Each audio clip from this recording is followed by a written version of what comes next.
This is Creston in southwest Iowa. Yeah, I think the old buildings in town, their spirits, maybe they don't stay, maybe they just come to visit. The city was incorporated by the railroad over 150 years ago. In those 150 years, a lot of people have lived in Creston. A lot of people have left. A lot of people have died in Creston, but not all of them left. This is a series to examine their stories herein Haunted Creston. This is the old U.S. federal courthouse, or better known as the old post office. The construction of this building started in 1903 and was finished in 1904. It had both a post office on the first floor and a federal courthouse on the second. About 60 years later, the federal courthouse was shut down. Then, in 1977, the post office was moved to a different location and the building was abandoned.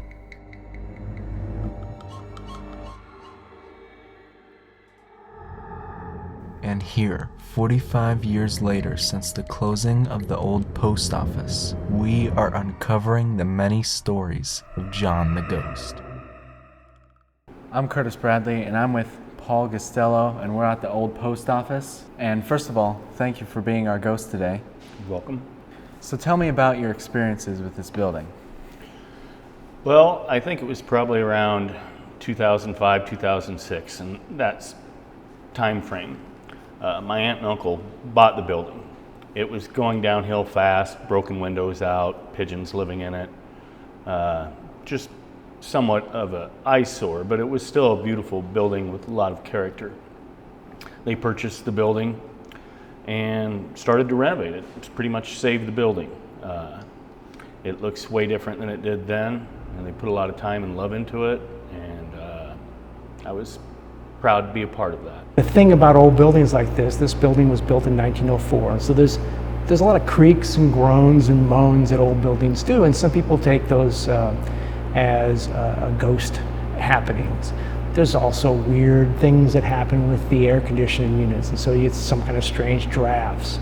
But that's nothing like what we actually experience here. We believe that what we have here is a real ghost, and it's a person I've called John for a very long time. And we found out today that my brother-in-law called him Ivan, which is the same word. The ghost John has a lot of credible witnesses that have experienced him. His existence is believed to be true by witnesses and people that haven't even experienced him. The building is certainly old and has many creaks and strange occurrences, but just creaks and drafts are nothing compared to the stories shared today. I'll tell you, when you're in here working, especially later at night, it was almost what you'd call a loud silence. And it kind of a combination of sounds. I don't know how to exactly say. What I'm trying to say is there would be no noise, but you could hear something. And you always had the present, like the feeling of eyes watching you, like you weren't alone. One morning I came in early to put things away from a crop, and I was over in the corner there putting things away, and I could hear sweeping.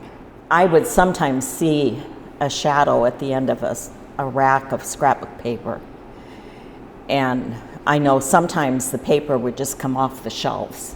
There wouldn't be a breeze or anything, and the paper would just start dropping on the floor.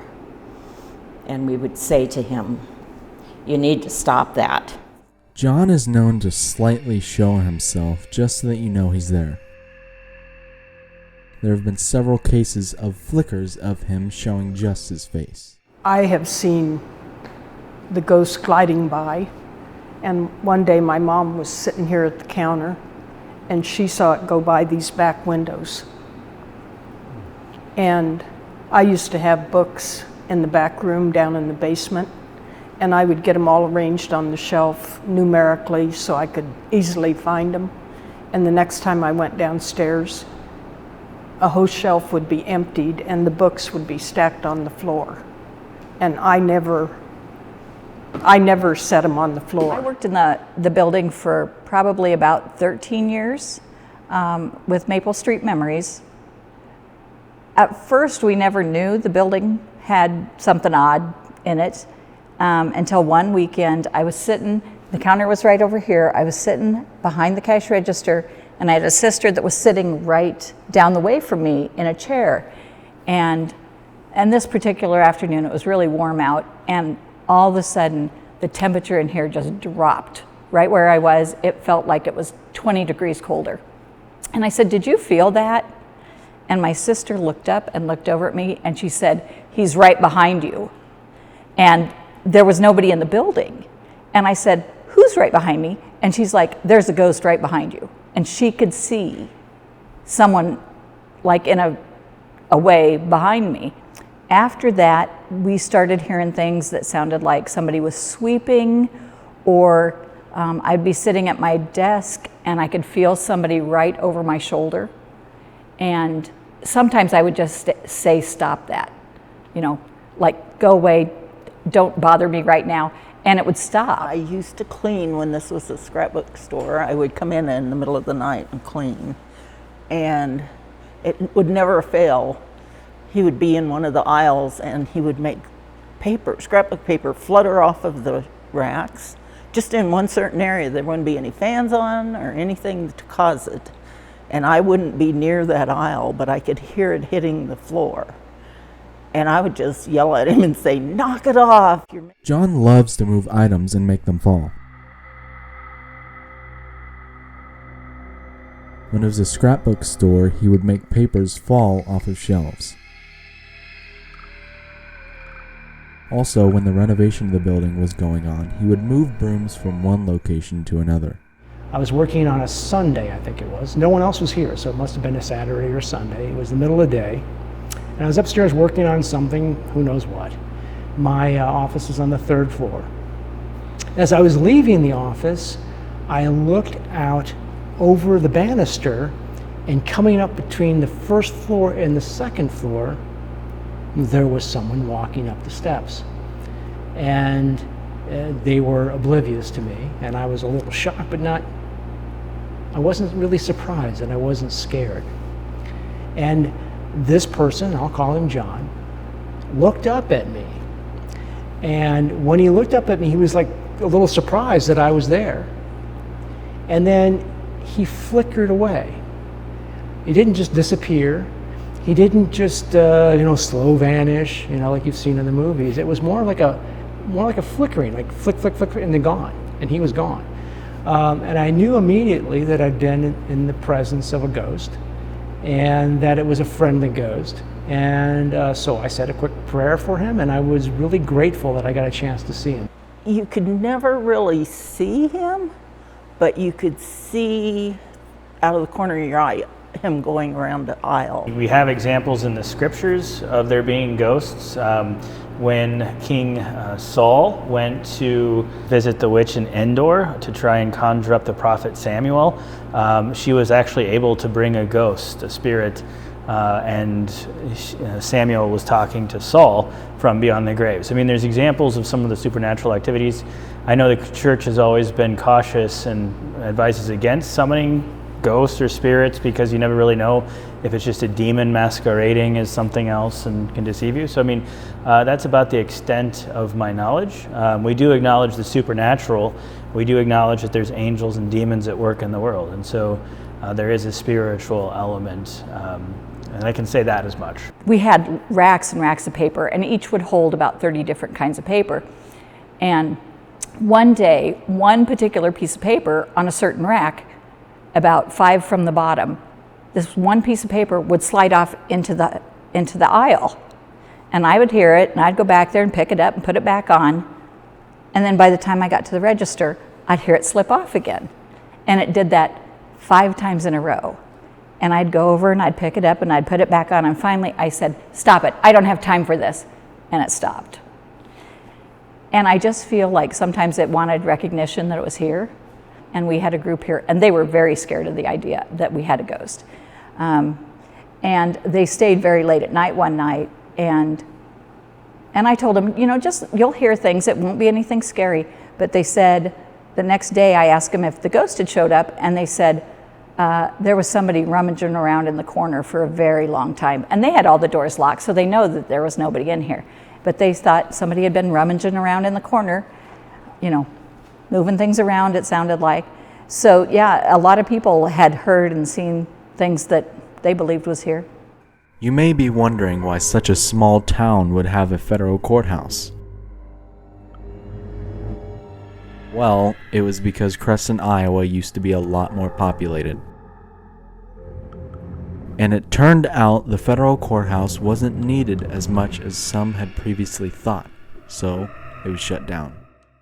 One night when we were open late, we were getting ready to leave after 8 o'clock, and as we left the building and went out the back door to my car, we could see a shadow watching from each window, moved from window to window, and then it even moved out into the back entryway and watched us from there, leaving. And then one day I was standing at the register, and it just got icy cold in that area.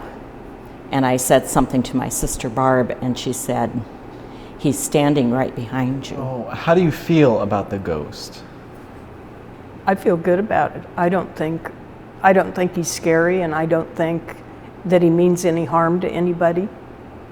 I think he's just here. I was never afraid of him. It was just, this was his home, and he just hadn't left yet. I was never afraid being here by myself in the middle of the night. I felt like the ghost that we have was the old janitor from years ago. And I think he was a trickster. I think he liked to mess with people, And that's what he was doing with me. And we got along good because I just yelled at him and said, "Knock it off." Steve had a meeting here one night with Knights of Columbus, I think it was. And they were upstairs, and then they came down, and one guy stayed and stayed and stayed and was standing there talking. And I was just like, this guy's never gonna leave. And then all of a sudden, they were in the lobby, and all of a sudden the front door just opened and stayed open. And that wasn't something I'd ever did. And I think Steve said to the guy, "Oh, the ghost wants you to leave." And he's like, "Oh, okay." So the guy left finally, and it was like, "Thank you, thank you, ghost, for getting him out of here." I never experienced the story, the mischievous stories, like you would hear from Julie, where the paper's on the floor and you tell them, stop doing that. Or where they're standing behind someone, you tell them to stop being, mischievous. I never really experienced those things. I heard the creakings. I heard someone walking. And so you go, well, is that real or not? And then when you actually see a ghost and you see the ghost disappear, well, then that's the end of it. That happened. There's no taking that back. The story with the door, I suppose you could think of a million ways that could have happened, but the fact that it happened when it happened, as it happened, and while you're there, and the keys, so there's an audible thing as well as the visually opening the door, I think that's pretty convincing to me. I think that's the thing about ghost stories. If you experience them, you're convinced by them or not, and you've talked to other people, even if it's on film, and they may not believe it. Steve used to not believe in ghosts, but the very day he saw John walking up the steps, he started believing. Occasionally, when we want to have a Knights of Columbus meeting, the church hall is busy, and we want to have it that night anyway, so we'll have the Knights of Columbus meeting here in this room. And that happened several years ago. And the guys were asking about ghosts, and I was telling ghost stories, because that's what you do in here, apparently. And afterwards, everyone had left except this one gentleman, and he just didn't leave. And we were standing by the door out here, and he wasn't leaving. He was telling more and more things. And finally, the door it didn't fly open. It just opened like someone pulled on the handle. And the door opened and stayed open. And I said, I think that's the ghost telling us it's time to go.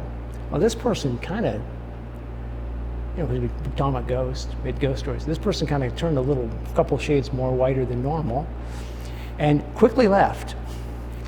And after he left, the door shut. And then I went and locked it, and I said, thanks, John. I guess it's time for me to go. And that's when I heard John jingling his keys. And it sounded, just like anybody jingling keys. Just like that. And that was his way of saying, I think, you're welcome, or, have a nice day, or good evening, or see you tomorrow, whatever that meant. But it wasn't something bad. That wasn't, get out of here and, send you off to a bad place, the pits of hell, or that. It was just a nice little jingle. And that was the two ghost stories I really wanted to tell. Everyone else has, as someone mentioned today that we were interviewing, everyone has a story about their own place or this place particularly. Pretty much anybody that's spent any time here has a story that they'll tell, and they do believe it's haunted. They're all kind of different, but I think anyone who did spend time here will end up with a story. I've been told that, there's more sightings of him and more things happening on the first floor and the second floor. And that might be relevant to the fact that the first and the second floor were the ones used the most in the time that he would have been the janitor. And I've never heard of anybody seeing or hearing of him in the basement. So I think it might just be these are the areas that he spent the most time on. And that would make sense, right? Because that was the part open to the public the most when he was here. So is there any one place in the building that you feel is the most haunted out of every place? Definitely in the observation tunnels that the postal inspectors would use to watch the postal employees. I guarantee you go into one of those, you're going to get a chill down your back. John has not been seen for about 4 years. The owners suspect that John does not haunt the place anymore. Nobody knows what happened to John, but he definitely was there.